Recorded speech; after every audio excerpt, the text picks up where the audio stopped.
kasus gratifikasi, ya, korupsi tapi modusnya gratifikasi.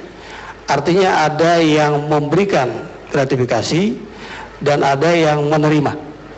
Nah, yang memberikan gratifikasi sampai saat ini masih dipersoalkan oleh penyidik KPK, belum hadir. Artinya belum pernah ada pemeriksaan para saksi yang bisa dicurigai memberikan gratifikasi tersebut. Biasanya juga ada klarifikasi kepada calon tersangka sebelum menetapkan sebagai tersangka. Ada klarifikasi dengan mendengar keterangan sebagai saksi. Ini belum pernah ada. Nah, ada beberapa hal yang lain yang kemudian dibawa di dalam proses peradilan. Saya kira pembahasan itu nanti merupakan bagian kewenangan dari hakim. Yang menggugat pra peradilan ini BG pribadi ataukah Mabes Polri yang BG pribadi? Saya hanya menjelaskan kepada Pak Karni dan seluruh yang hadir juga para pemirsa agar ada pembelajaran kepada masyarakat untuk tidak dibawa bias, ya. Kita tidak kemudian melihat kasus yang ditangani oleh KPK itu sebagai bentuk, ya, penyerangan kepada Polri. Makanya kita hargai. Oleh karena itu kan judul malam ini sebenarnya saya kurang setuju. Ini kan bukan pertandingan, bukan ada serang menyerang, ya. Tapi ini adalah perbuatan melawan hukum yang dilakukan oleh individu. Pak BG kan individu, bukan Polri. Walaupun memang Kadif Hukum Polri diperintah oleh pimpinan Polri untuk memberikan bantuan hukum. Itu hak, Pak. Baik. Hak. Tapi pertanyaannya tadi saya belum terpuaskan. Dalam seminggu setelah penetapan BG itu seolah-olah pengaduan terhadap komisioner KPK itu tumbuh kayak cendawan tumbuh, orang bilang, setelah musim hujan. Jadi dari Makassar untuk AS, dari Jakarta penyalahgunaan, kemudian Zulkarnain diadukan lagi di Jawa Timur, kemudian Pandu juga diadukan. Ini sulit kita tidak menafsirkan ada pembalasan. Makanya tadi jadi sudden death. Seolah-olah ini pertarungan sudah. Kalau cara berpikir kita menggunakan pemikiran yang prejudice, ya, ada stereotip yang kita gunakan, ada keberpihakan kepada salah satu institusi, maka cara berpikir kita seperti itu, ya. Artinya begini, Pak Karni, saya ingin mengajak masyarakat fair, ya. Kalau kita mau melihat penegakan hukum itu, kita letakkan penegakan hukum itu bukan di media, tapi ada di proses penyidikan, kemudian peradilan, diserahkan ke jaksa untuk didakwa di pengadilan. Kalau kita menilai, ya bisa-bisa saja 1000 orang menilai, bisa 2000 hasilnya. Dan itu kita temukan di pelajaran hukum ketika kita kuliah di Fakultas Hukum. Semua tahu, mahasiswa-mahasiswa ini juga sangat paham.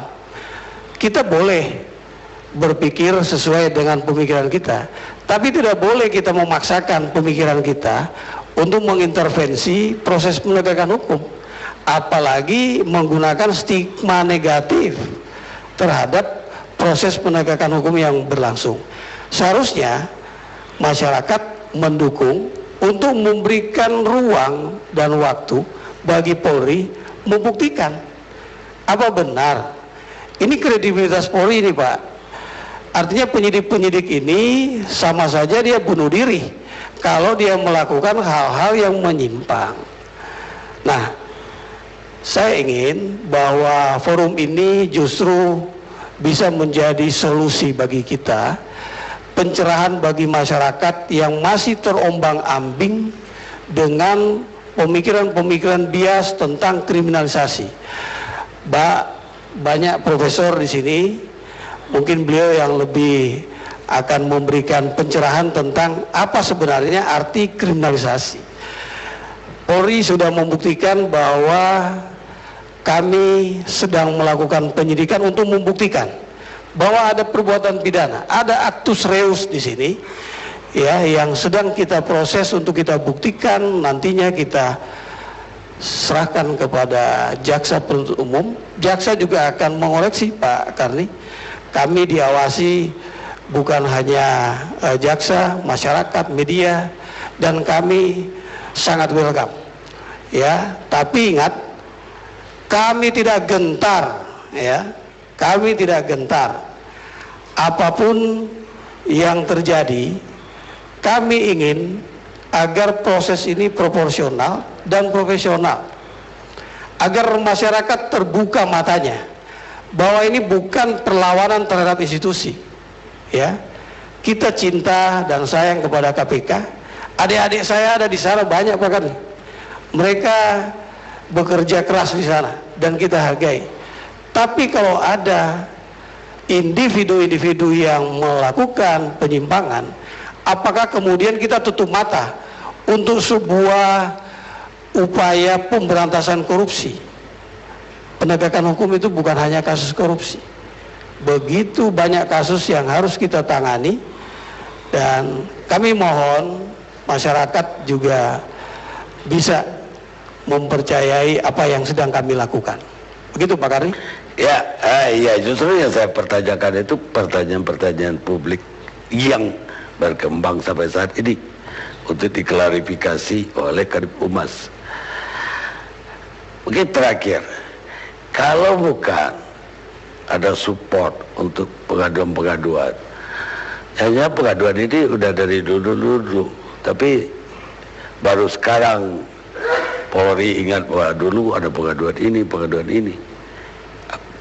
Ada nggak kemungkinan begitu?